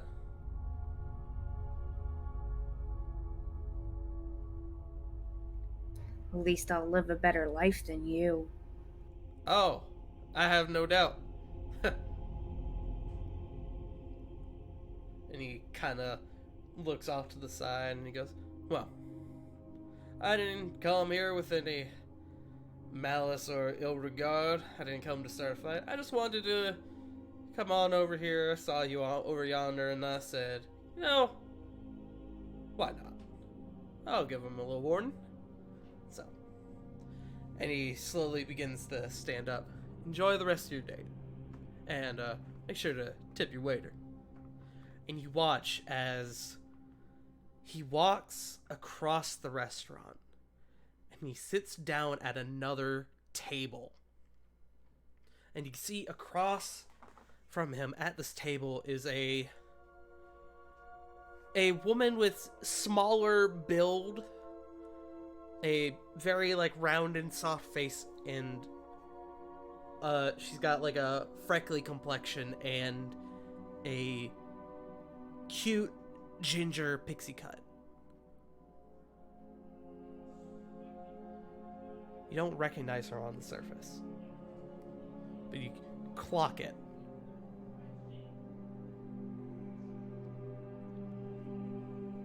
And as you're kind of peering over in that direction, you feel the table shift again as Genia goes, "Oh, that's better. Are you okay?" She takes a deep breath, and you see her face kind of relax. I don't want to worry about it right now. I'm here to spend time with you. She kind of looks off, kind of looks around, trying to catch what you were looking at. She doesn't seem to find it, and she kind of looks back at you. Well, okay, but here if you need to talk, all right? She nods. Don't let business get in the way of a good night that you definitely need. I can tell from your eyes. Sorry, I never mentioned, I'm very good at reading people, and I can tell when someone needs a break, and you definitely need a break. I want to insight that. Sure, insight it. What are you trying to insight exactly? 11. I want to see if that's like just her personality or an actual ability. With an 11, you've hung around Rovan enough to know that this is definitely not a Goliath inherent ability. So, make it that what you will. And, presumably I do, over conversation, talk about, my party members and stuff, the shenanigans. Wait. Lilli looks at, Genia with, a very serious face, and, she has drank a bit of wine at this point. She just kind of whispers, Do all Goliaths have some weird obsession with cheese? She kind of lets out a small laugh, and then she looks at you and goes, I don't think so? Why? You had me going in the first half. I thought that was about to get incredibly racist, and then you threw the cheese at me, and I didn't know what to make of that. She's just chuckling.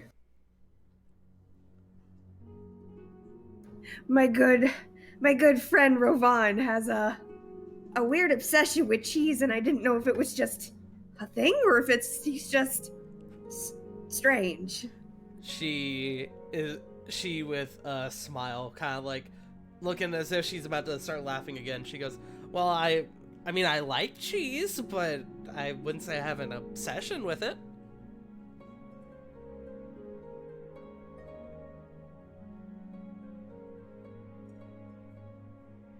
Oh, man. My ribs actually hurt from laughing. You guys spend a bit more time chatting, and eventually, you both leave. I would like to know, how do you end up paying for the meal? Do you cover it? Do you split it? Genia offers to split it.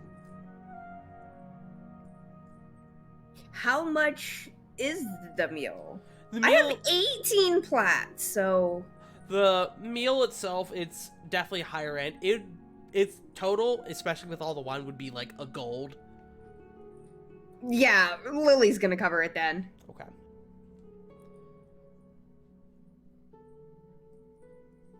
right. And eventually you two head on over to Firefly Park. Give me 1 second. Lilli would like to stop at the, like, warm drink stand first, because on the way there, you know, we are getting cold. Yeah, absolutely. So we'll stop and get, like, hot chocolate first. Yeah. The vendor is still there. They seem to have been there, like, all day. The same large Loxodon fellow. And you guys get a couple of warm drinks, and you begin your little jaunt through the park.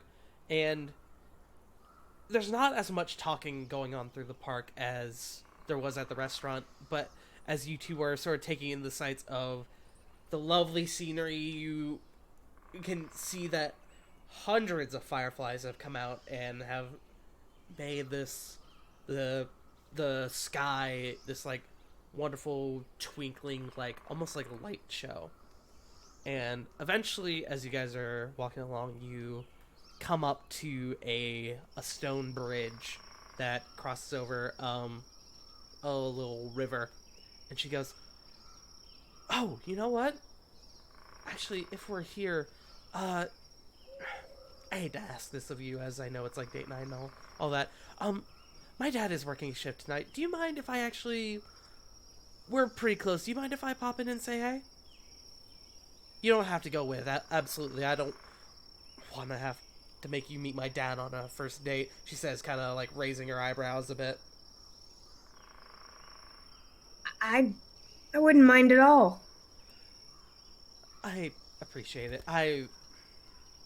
I've been seeing him less and less. He's, you know, with me having a day job, him having a night job, it's making it a bit harder to see him, and so I like to pop in when I can after my shift. And if we're close anyway, it just seems like a good opportunity, you know? Yeah, I don't mind that one bit. I really appreciate it. And she crouches down. She gives you a kiss on the cheek. She blushes. You both continue walking through the park, again making small talk, talking about various things for the better part of an hour. Maybe more, maybe less.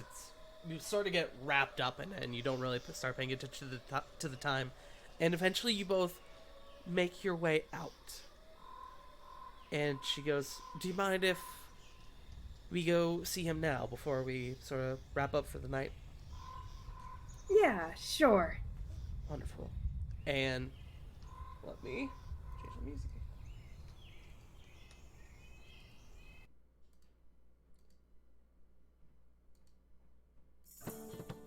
You both make your way over. A little bit of ways, a few streets, not too far. And you find you are slinked into a back alley. And you find this little hole-in-the-wall tavern called the Chroma Rose Tavern. And you immediately recognize the name as your brain goes, "Oh shit, this is where the Orion Club is hidden." And as you're kind of standing there, like, thinking about this, she kind of looks at you and she goes, "Come on." Kind of nodding towards the door. Lilli will follow. The bar is pretty busy at the moment, as it is is well into the night. And you can see behind the counter there is... Hold on. I received a thing. Alright, yeah, we're good. Behind the counter there is a lean, above average height fire genasi. Dark gray color, like ashy skin, ash colored skin, orange eyes, well sculpted face, strong jaw. The sides of his hair are shaved, and the top of his hair is forged into what looks like a roaring campfire. The ends almost seem to like twinkle and flicker. And Genia walks over to the bar and goes, Hey, boss man. I'm here to see my dad, if that's okay. And he kind of looks over and goes, oh, hey, Genia. Been a little while. Yeah, I can feel free to head on down. And then he looks over and he kind of notices you and he goes, you're +1 for the night. Yeah, we're not going to be long, though. Yeah, no problem. Go on ahead. And he kind of nods towards the back room as he's, like, polishing a glass. And Genia goes, come on. Lilli will follow closely. As Genia gets out of sight, Smoke, the bartender, looks at you and goes, hey, don't cause no trouble now, alright?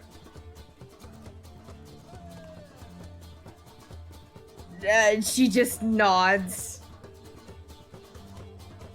You head into the back and you both start heading down she opens up a door, and what you expected to maybe be like a closet actually is a staircase that leads underground. And as you're heading down the staircase, she goes, that's Smoke. He's a good guy, but he can be a bit tense at times. He means well, though. I've known him for years at this point.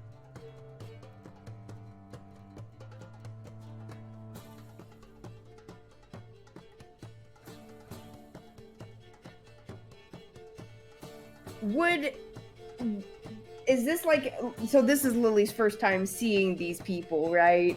Yes. So I don't think it's something that would... You knew, because of your meeting earlier today, that you and your group were supposed to come here later.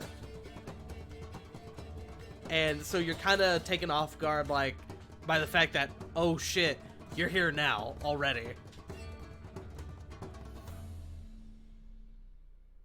And vastly underprepared. Okay, winging it I go. Lilli's gonna reach for Genia's hand. She takes it, and you both continue down the staircase, and you reach a set of fancy double doors, and she looks at you. She looks at you and she goes, so, before we go in, I'm going to warn you now. This is going to be a lot.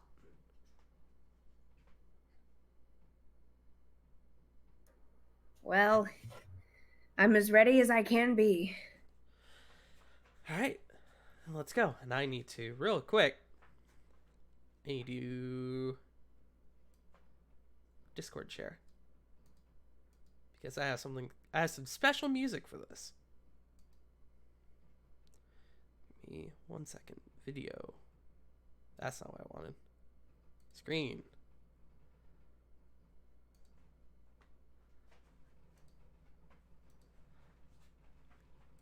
Let me know when you can see that. Habitual. Okay, there we go.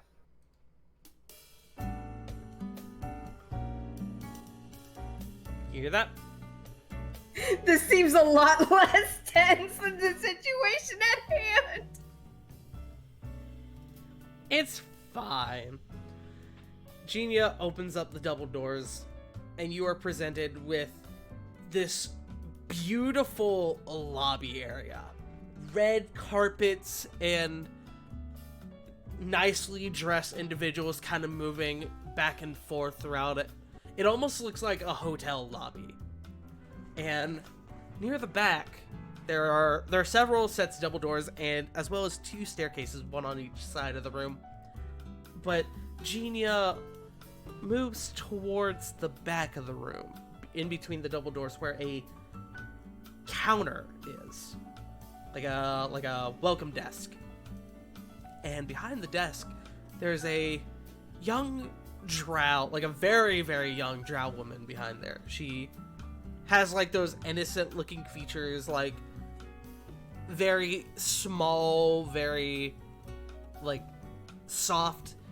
And Genia goes over and goes, hi Steffi, I'm just here to see my dad. Oh, hey Genia, it's been a little while. Yeah, he's he's taking care of Mr. Orion, you know, as he always is. Should I let him know you're coming? No, it's alright. I just wanted to pop in and say hi. Okay, well, yeah. You know how to get there, so feel free to head on back. And, I see you brought a friend? Yes, this is Lilli. Lilli, this is Steffi. Hello. Hi, Lilli. I love your dress as well as the hair clip. It's very nice. Gotta look nice for a first date. And she just kind of looks up at Genia. As you say that, she does like that, like immediate, like southern thing of like the jaw drops and she puts her hands over it. Oh my gosh, are you two on a date?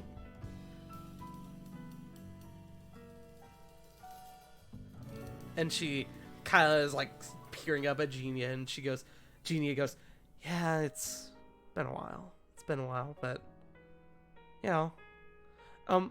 Actually, do you know if, you know what, never mind, I'll figure it out.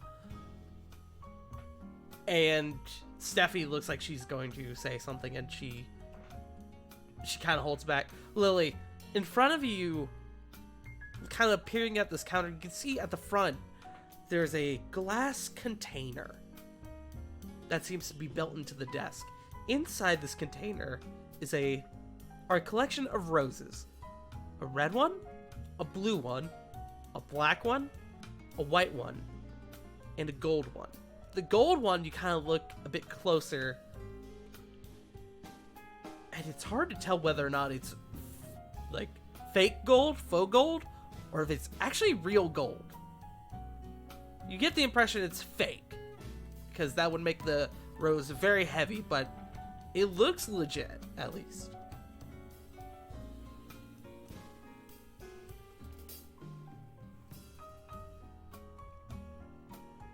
Okay. Kind of take note of it, and Genie goes, alright, you ready?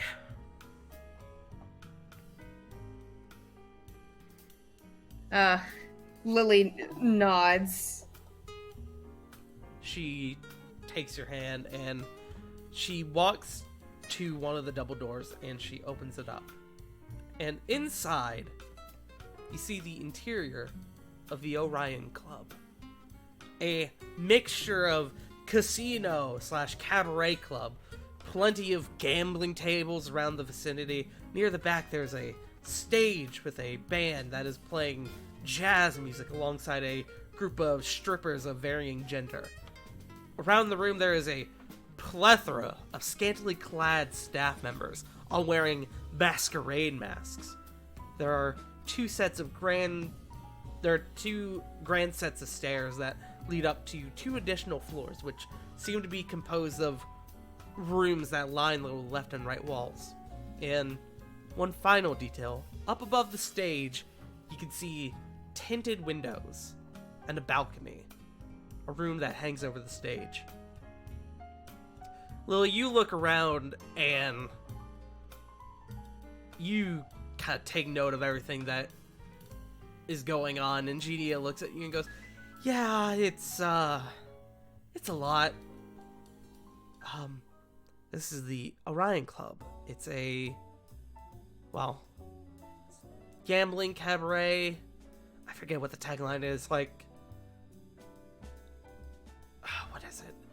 Gambling, wine and flesh, everything you need, or something like that. I don't know, it's actually quite lame, but we're not gonna be here very long, so come on. Lilli will presumably follow, still holding Genia's hand, so she doesn't get lost. Do you ask anything as you're moving along?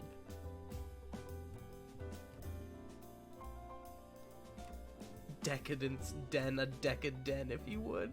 True.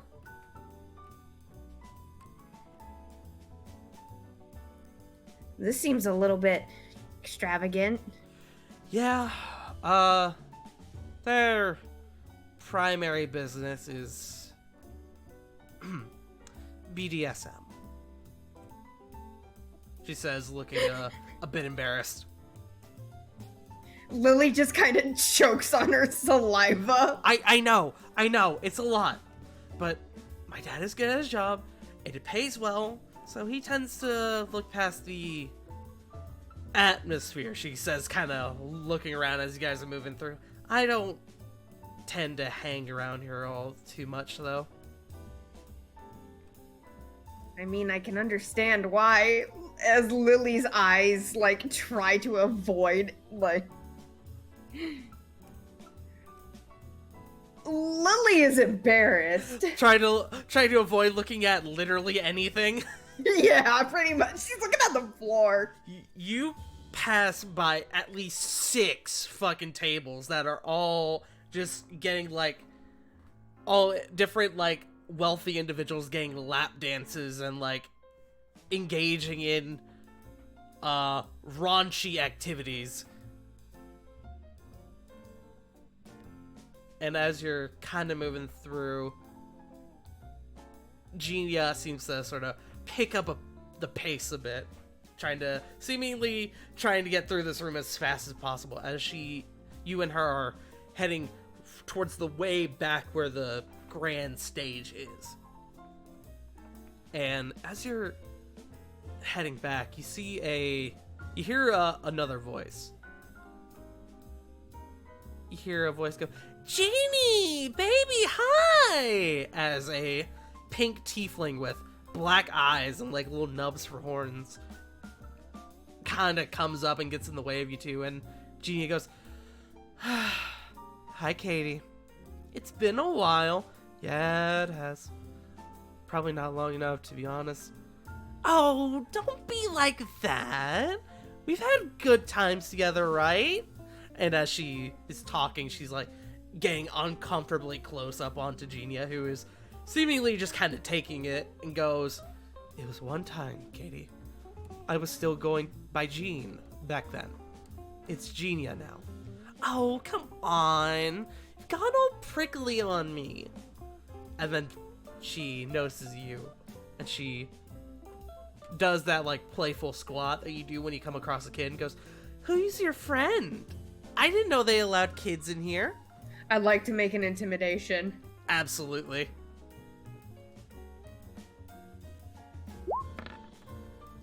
$17. How do you do this? It's the look. You know the look. It's the look I give Leo when he's in trouble. It's the look. That's all you had to say. She kind of looks you up and down, and then she kind of locks eyes with you, and she notices the look, and she goes, "Yeah.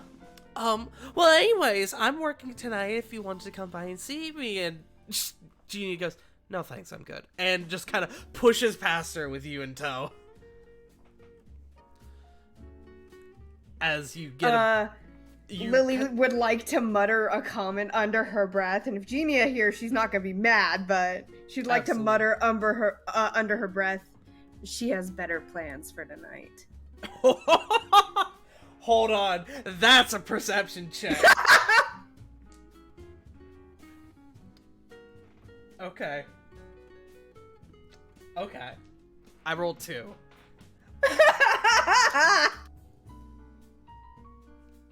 Genia kind of lets out a laugh as she seems to hear it.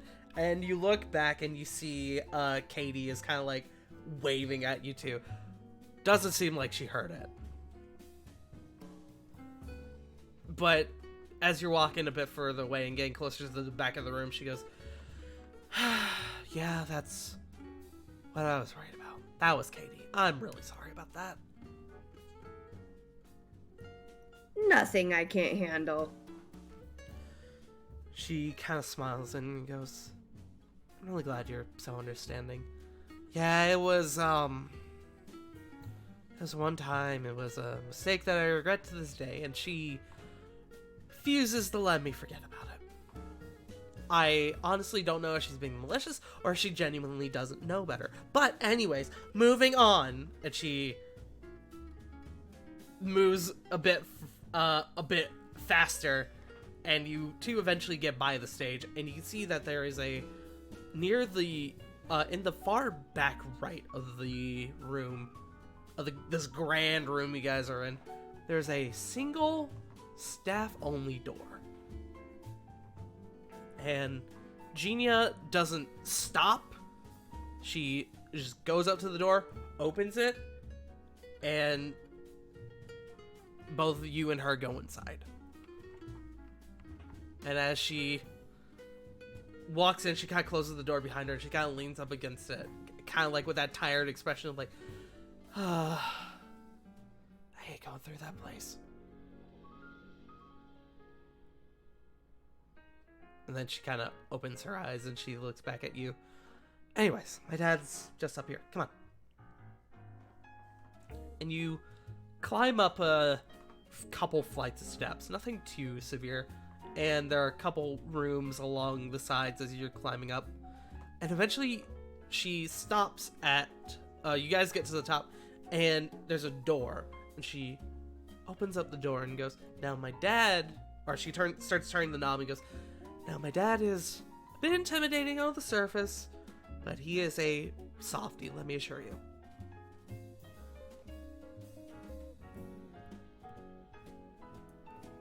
I mean, she kind of points to herself. I understand. She kind of lets out another laugh, and she goes, all right, let's go. And she opens up the door, and you can see what appears to be like a small carpeted waiting room. No chairs or anything, it's just a small staircase leading up from the door you came in to a little landing. And then a set of double doors. In front of this set of double doors is this massive Goliath man. You've met Rovan's brother. This guy is on par with that. This dude is massive. Alongside the markings that are across his body, typical of a normal Goliath, he also seems to have a library of tattoos across his body, various designs, some beasts and monsters, some like different symbols, some of which you don't quite clock what they mean. But as you look a bit closer, you see that some of them seem to sparkle a bit. And he's in a, you know, like one of those like suits that like like the sleeveless like tux jacket, like just like the vest. Yes. That's kind of he's kind of got that aesthetic going on. Like he's got the suit on, but instead of the jacket, he's just got the vest. And he looks and he sees Genia and he goes, "Oh, there's my little girl." And Genia goes, "Dad, I am 7 feet tall and 300 pounds. I am hardly your little girl." She comes up and gives him a hug, and he goes, "Compared to me, everyone is my little girl." And then he stops for a moment and he goes, "I should have phrased that better."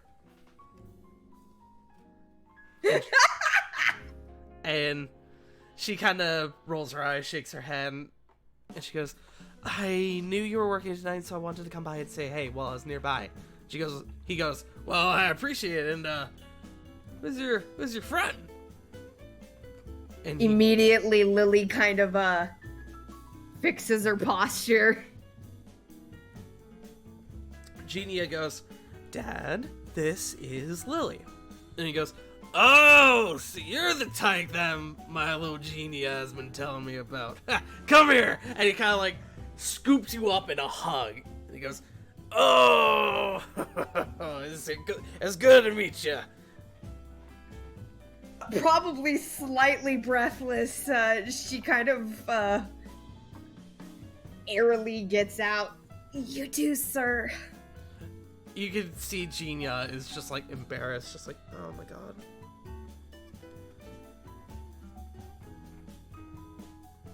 He sets you down and he goes, "It's good to meet you.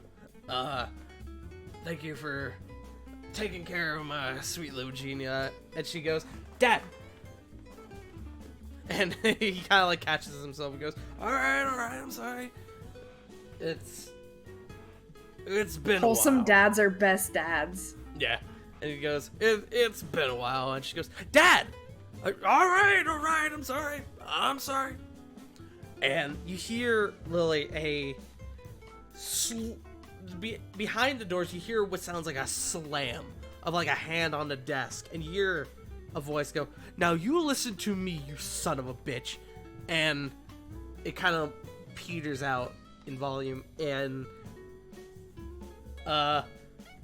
the large Goliath man goes, "Ooh, sounds like the boss is negotiating again. Maybe you two should head out. Oh, come by and see you when I'm off. Oh, and I didn't even introduce myself. Name's Bruno. Barnabas Bruno Katake. It's good to meet you, Lilli."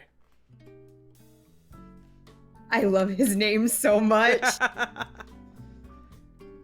I'll mark that down for you.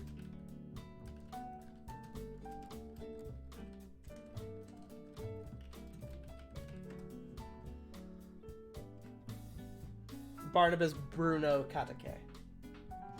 And he goes, "I'm the Orion Club's one and only bouncer, as well as the only one it needs. But, seems like the boss is having a bit of trouble, so maybe you two should go on and mosey on out before, you know, he comes out here and starts yelling at me or whatever." Lilli looks to Genia. Genia goes, "Yeah, that sounds like Mr. Orion. Well, again, I just wanted to come by and say hi, and you said you'll come by and see me when you're off? Yeah, I'll stop on by. Maybe bring a little bit of food from the cooks downstairs." And she goes, "All right. Well, have a good night, Dad." And she gives him another hug, and he goes, "Yeah, you two have fun, and Lilli, thank you again. I appreciate everything you're doing for my little girl." She looks up at him. "Don't worry, sir. I'll make sure she's treated real good." "Good meeting you." And you two both start heading on out, and Genie goes, "Yeah, that's my dad. He's, well, he's my dad, you know?"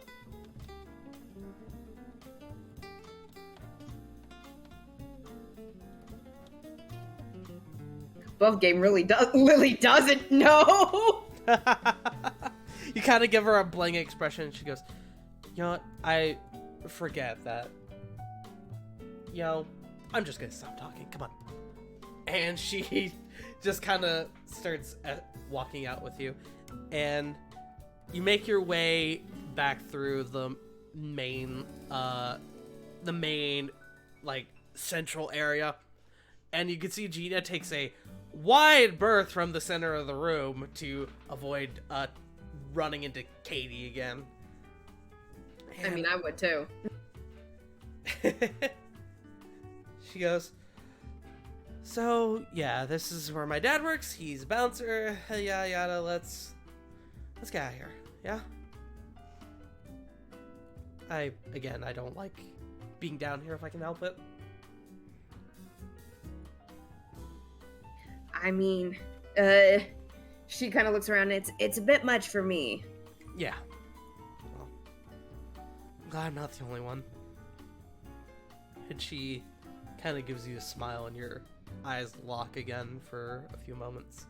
And then she sort of like catches herself, and she goes, "Right, exit." And as you go back through the double doors, you see an odd sight. The rest of your party speaking with the lady at the front desk. And that is where Lilli's night out is going to end. That's going to be the end of our little one-on-one shot.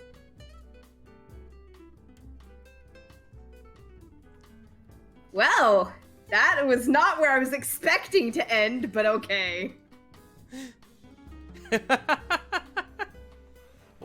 The rest of it, we'll just have to see what happens on Monday. Will Lilli abandon her duties to continue her date? Or will she abandon her date to continue her duties with the rest of the party? Who knows? Smile. buff game I wanted to keep going, but this seemed like a good place to wrap it. But damn it. what?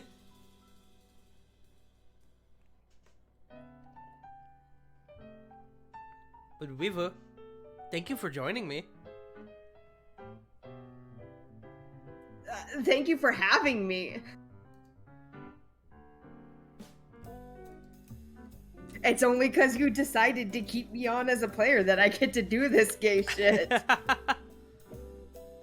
You know, I see the thing you sent me, and you could definitely do that on Monday. Absolutely. Okay. This is not the quote-unquote end of the date, but I wanted to get up to a point where, regardless of the path you take, you have the groundwork to do so now. We have a lot to discuss with the party. Absolutely. But thank you all for joining us tonight. River, where can people find you? You can find me over at twitch.tv/WickedRiver97, where I may be streaming tomorrow night. I haven't decided yet. I may play something comfy and cozy or loud and obnoxious. I haven't decided how my week is going to be, but it was a Bones Day. It was a bad Bones Day for me, so... It were a Bones Day, brother. Alright, and of course you can find me here at twitch.tv/firingtart, where on Monday you will be continuing we will continue on to the next little bit of plot as our party ventures into the Orion Club, as well as we see the conclusion of Lilli's date with Genia. Lilli, how do you feel? River, Lilli, whichever name you go by. How do you feel, gay? Yes. I was not expecting you to go that direction with Genia, and I'm happy you did. You know the best part? That wasn't even planned initially. It just kind of happened. I was like, yeah, this works. Absolutely. But, let's see. Who can we raid to send y'all over to? You know, Sasquatch is live, and Sasquatch is cheating by doing Kiwami too. He's doing a Yakuza game, so we're going to raid Sasquatch. Oh yeah, because you always have to raid when it's a Yakuza. Absolutely. Everyone go show Sasquatch a bit of love. Thank you all for joining us tonight. We will be back on Monday for our next episode of War of the Shattered Sun. Thank you all for joining us. And remember, as always, Black Lives Matter, Trans Lives Matter, Asian Lives Matter, and most importantly, you matter. You matter. Absolutely. Have a good night, everybody. And we will see you all on Monday. Bye-bye. Bye.